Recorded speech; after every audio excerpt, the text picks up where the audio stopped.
가슴이 아프시다고요? 흉통은 임상에서 접하는 가장 흔한 증상 중 하나지만 그 원인이 아주 다양하고 심근경색이나 대동맥 박리, 대동맥류 파열처럼 짧은 시간 내에 사망을 초래할 수 있는 심각한 질환의 가능성이 있기 때문에 늘 정신을 바짝 차리고 살펴야 하는데요. 가슴이 아플 때 어떤 질환을 의심할 수 있는지 자세히 알아볼까요? 우선 여러분이 가장 걱정하시는 질환, 심근경색. 지금 가슴이 아프신가요? 이 영상을 차분하게 보고 계신 당신이 급성 심근경색일 가능성은 그리 높지 않습니다. 왜냐하면 급성 심근경색은 1개월 사망률이 30%, 셋 중에 하나에 달하는데 그중 절반이 병원에 가보지도 못하고 사망합니다. 그 정도로 위험한 질환이죠. 당연히 증상도 매우 극심하기 때문에 차분하게 이 영상을 보고 계시기가 힘들 거예요. 그렇지만 당뇨병 등을 앓고 있는 고령의 환자들은 심한 통증을 느끼지 않는 경우도 있기 때문에 다음 체크리스트를 꼭 참고하십시오. 당신이 혹시 이전에 심근경색을 앓은 적이 있고 현재 비슷한 증상을 느끼고 계시거나 이미 협심증이 있었는데 증상이 심해졌다면, 또는 답답하게 누르는 듯한 통증과 함께 우측 팔이나 어깨, 또는 양측 팔이나 어깨, 또는 좌측 팔 쪽으로 뻗치는 듯한 통증이 동반된다면, 이런 통증이 운동을 하다가 발생한 거라면, 흉통과 함께 식은땀이 뻘뻘 난다면, 혹은 구역질 또는 구토가 동반된다면 심근경색의 가능성이 높으니까 빨리 가까운 병원 응급실로 가십시오. 그런데 만약 가슴 통증이 유방 아래에서 느껴진다거나 해당 부위를 눌렀을 때 통증이 유발된다면, 바늘로 찌르는 것처럼 날카로운 통증이라면, 통증이 자세에 따라 달라진다면, 심호흡을 하거나 기침, 재채기를 할 때 날카로운 통증이 갑자기 발생한다면 급성 심근경색의 가능성이 조금 낮다고 볼 수 있습니다. 자, 이건 어디까지나 확률에 근거한 거니까 참고를 하시되, 심한 증상에 대해서는 즉시 의사의 진료를 받으세요. 사실 증상을 기준으로 급성 심근경색이 의심되는 경우라고 하더라도 다른 질환인 경우가 상당히 많습니다. 한 연구에 따르면 증상을 기준으로 급성 심근경색이 의심되었던 802명의 환자 중 실제 급성 심근경색으로 진단된 환자는 289명에 불과했고, 급성 심근경색이 아니었던 환자를 분석해 보니까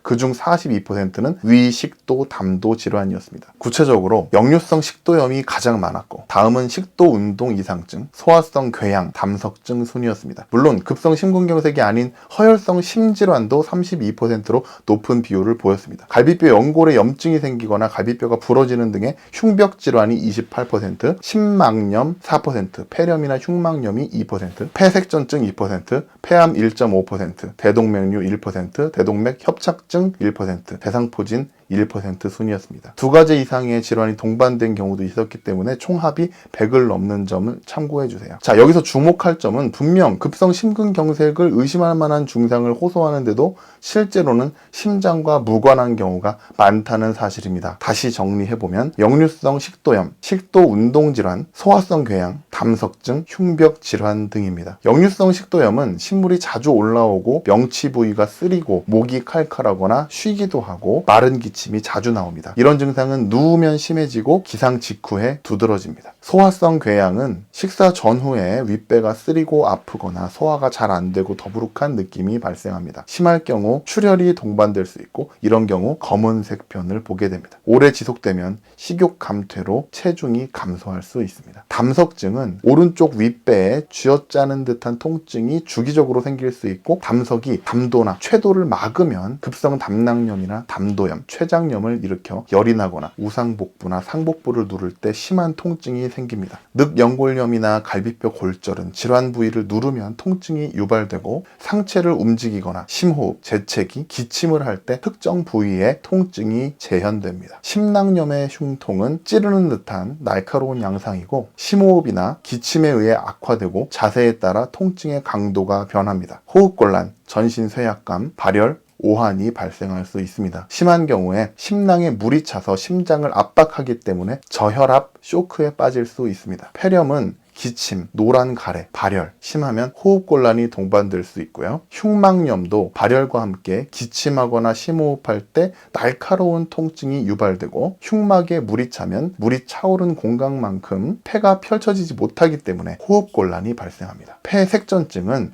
폐동맥이 혈전으로 틀어막히는 질환인데요. 폐동맥이 막히면 폐동맥으로부터 혈액을 공급받던 폐 조직은 어떻게 될까요? 죽겠죠. 그걸 폐경색이라고 합니다. 사실 폐 조직은 폐동맥, 기관지동맥, 기도계 이렇게 세 군데서 산소 공급 받기 때문에 이런 일이 드물긴 하지만 폐색전이 흉막 가까이에 발생하면 흉막에 염증을 유발하기 때문에 앞서 말씀드린 흉막염과 비슷한 통증 양상을 보입니다. 또한 폐색전이 심하면 폐로 가는 혈류가 줄어들게 될 수밖에 없는데요. 폐에서 피를 받아 온몸으로 보내주는 펌프, 즉 심장으로 유입되는 피도 줄어들게 됩니다. 그래서 혈압이 떨어집니다. 그럼 기운이 빠지거나 어지럽게 느끼실 수 있겠죠? 폐암은 흡연력이 있을 경우 특히 주의하셔야 할 질환인데요. 흉막에 닿은 폐암은 통증을 유발합니다. 증상이 나타나면 이미 늦을 수 있으니 정기적인 건강검진으로 조기 진단하십시오. 국가암검진 사업의 일환으로 30감년 이상의 흡연자라면 저설량 흉부 CT를 무료로 찍어보실 수 있습니다. 대동맥 박리는 주로 고혈압을 적절히 치료받지 않은 환자에서 나타나는데요. 극심하고 날카로운 통증이 앞가슴이나 등 가운데서 발생합니다. 앞가슴에서 등으로 뻗치듯이 이어지기도 하고요. 대상포진은 피부의 수포성 발진과 함께 심한 통증을 일으키는 질환인데 전신에 발생할 수 있지만 하필 흉부에 발생하면 심장이나 폐에 문제가 있을까봐 걱정하시게 됩니다. 질환 초기에는 피부에 아무 변화 없이 따끔거리는 통증이 먼저 발생하고요. 부드러운 접촉도 자극적으로 느낄 수 있습니다. 2, 3일이 지나면 붉은 발진이 먼저 발생하고 물집이 생기는데 신경이 경로를 따라서 띠 모양을 이루는 특징이 있기 때문에 이 시기에는 진단이 쉽습니다. 자, 지금까지 여러분을 긴장하게 하는 가슴 통증, 흉통의 원인에 대해 알아봤습니다. 구독과 좋아요 부탁드립니다. 감사합니다.